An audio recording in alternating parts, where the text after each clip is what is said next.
Right, guys, welcome. I want to show you an update on progress on my Lightning Conduit build. I've been playing this build since the start of this league.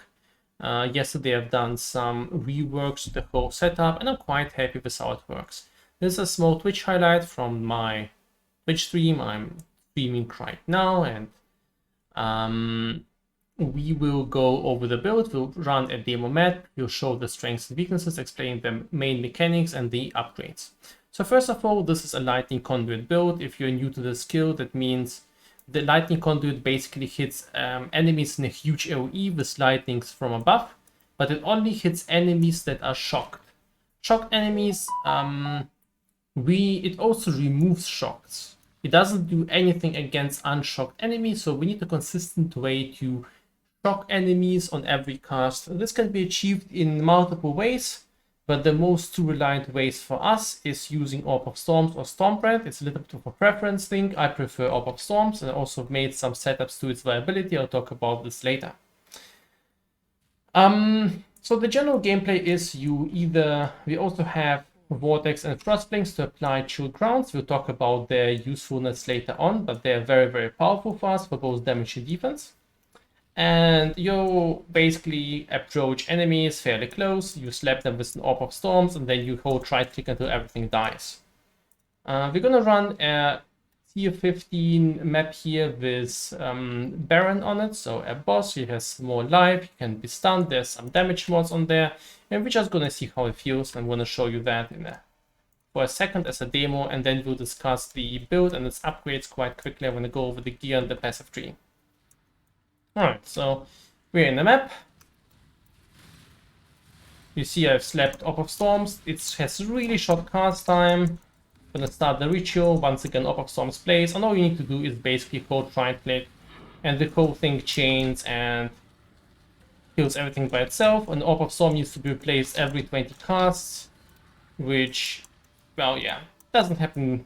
It's kind of like 6 or 7 seconds of casting, I think, at my current cast time. 0.3, so yeah, more or less that.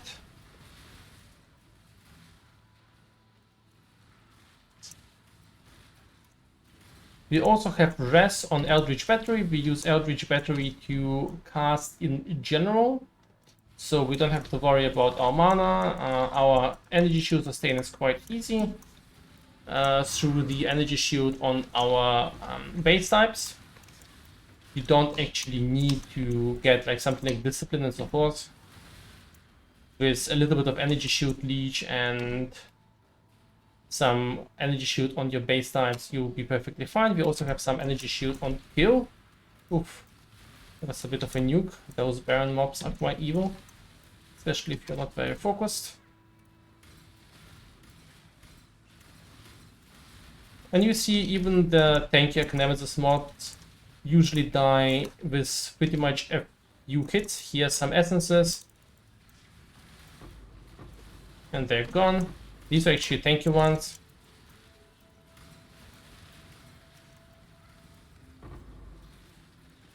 We also have a bunch of defenses, so Spell Suppression, Leash Shade to survive all of those damage over time situations. We have quite a few defensive flasks. We always count as low life, despite not actually being low life. We'll talk about this later, which enabled us to use low life flasks. We have a bit of block. We have we reduce the damage on enemies by 20%, and again by another 20%.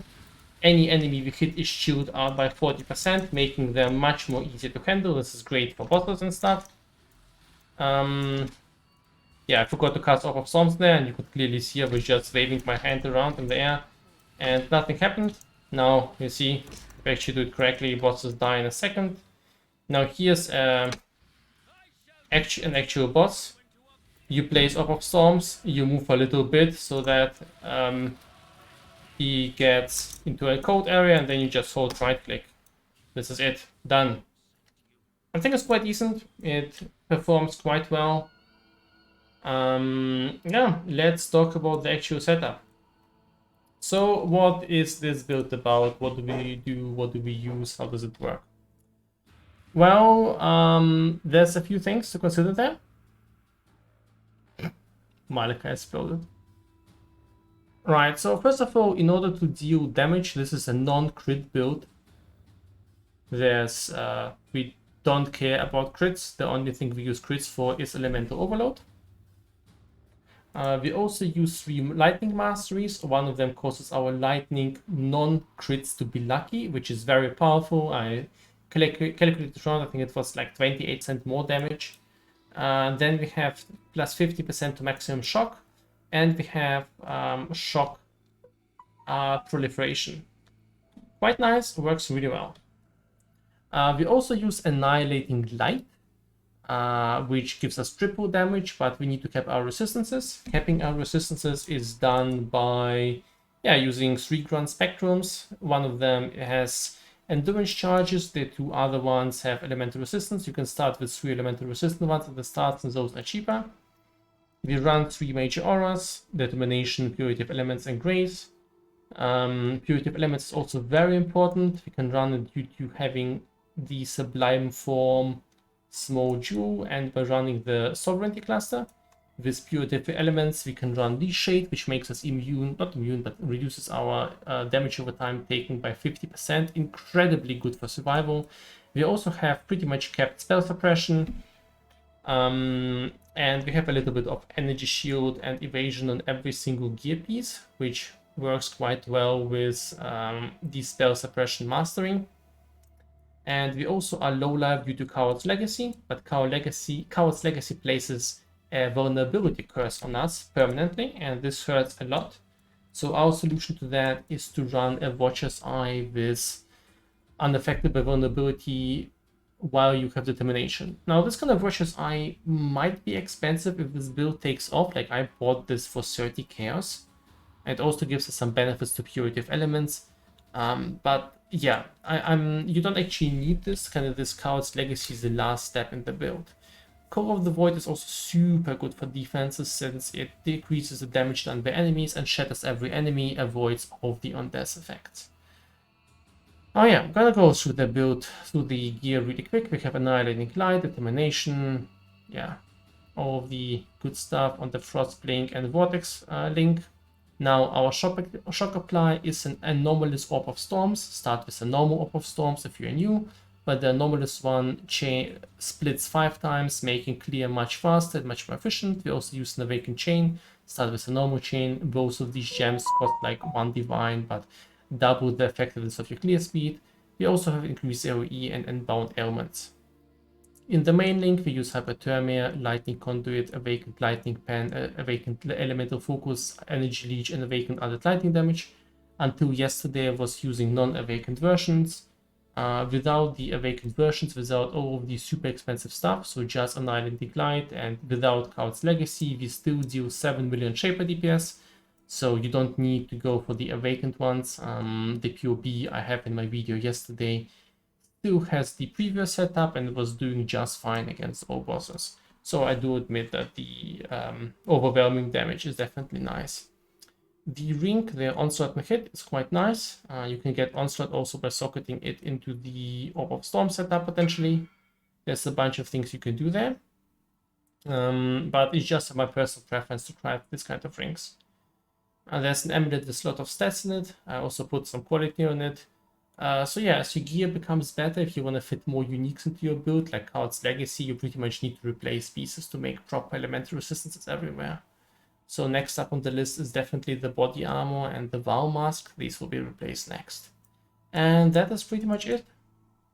I recommend you to, if you want to start playing with this build, I recommend you to follow DS Lily's Oxai's guide on Lightning Conduit. They made a guide how to start with it on Cellfound. And then once you have reached like level 85, 90-ish and have a little bit of currency, you can switch to the Annihilating Light version. And if you have a little bit more currency, even and have better rares, you can switch to the Coward's Legacy version. I think it's a really fun build to play. It hits like a truck. And its also damage is very unconditional.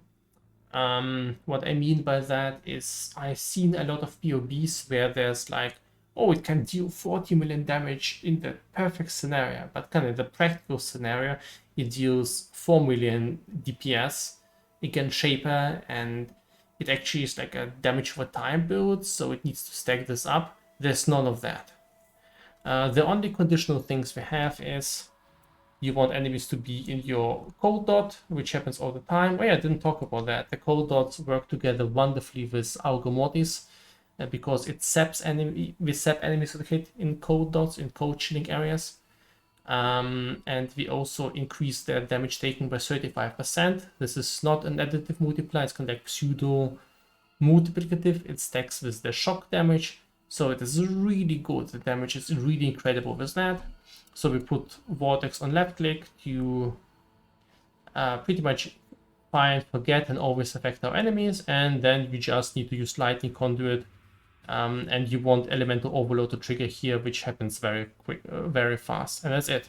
So it's quite unconditional, it deals a lot of damage, it's very powerful, it's really fun to play. I definitely recommend you to give it a try. Now the version that doesn't have Coward's Legacy and all of the Awakened Gems costs around 8 to 12 divines. The version I'm running right now is probably at 25-ish divines. Yeah, you can start with 0 by just using any Wand and Shield or any Scepter and Shield. Yeah, as I said, check out Xyz and the Asbilius guides for good ideas. That's it. Guys, thanks for watching. I hope you found this useful. Give it a try.